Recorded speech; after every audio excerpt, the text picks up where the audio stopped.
Bonjour, aujourd'hui dans InDesign, nous allons voir comment mettre une lettrine dans ce texte. Premièrement, j'ai écrit un texte dans une boîte. Ce que j'ai fait, j'ai pris le premier mot, la première lettre, mais je peux laisser aussi mon curseur comme ça ici dans la boîte de texte. Tout ce que j'ai à faire, c'est que vous voyez ici en haut à gauche, j'ai la lettre A et j'ai aussi un petit symbole en dessous, qui est le symbole comme l'espacement entre les lettres.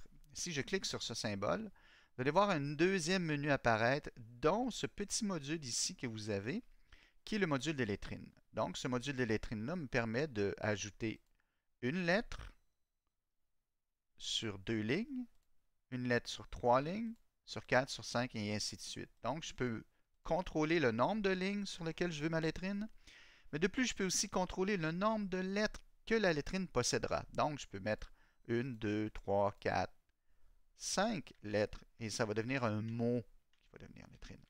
N'oubliez pas que si vous mettez votre curseur, vous voyez bien que si je mets mon curseur après le mot amour, le curseur est très grand, mais si je mets avec mes flèches sur le clavier, les petites flèches sur le clavier, je peux pousser encore d'un trait et voilà, je suis sur le X et ici, ça va me permettre de pouvoir ajuster un peu l'espacement qu'il va y avoir à côté de la lettrine. Vous voyez ici, ça dégage un peu d'espacement à côté de la lettrine. Donc, si vous avez besoin d'espacement ici, un petit peu à côté de la lettrine, il faut vraiment se mettre sur le début de cette première lettre et venir ajuster d'espacement ici.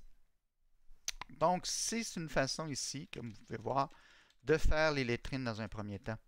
Mais vous pouvez aussi, par style, créer une boîte de texte dans laquelle il y aura une lettre. Bon, je vais enlever la lettre A ici au mot amour pour ne pas l'avoir en double.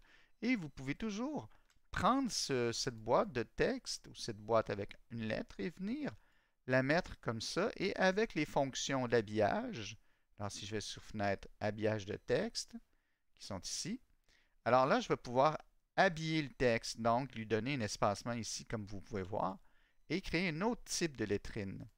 Je vais enlever les boîtes de tour et vous voyez, c'est un autre type de lettrine qu'on peut avoir. Et on peut ajuster toujours bon, l'espacement qui est en dessous, si on veut l'avoir plus serré ou plus ouvert, et l'espacement aussi sur les côtés, si on veut l'avoir plus ouvert.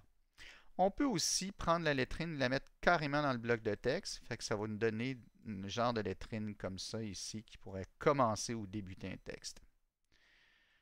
Donc, c'est deux façons ici de faire des lettrines pour vous amuser. Alors, si vous avez aimé, abonnez-vous à ma chaîne. Si vous avez des questions, n'hésitez pas, ça me faire un plaisir d'y répondre. Bon travail!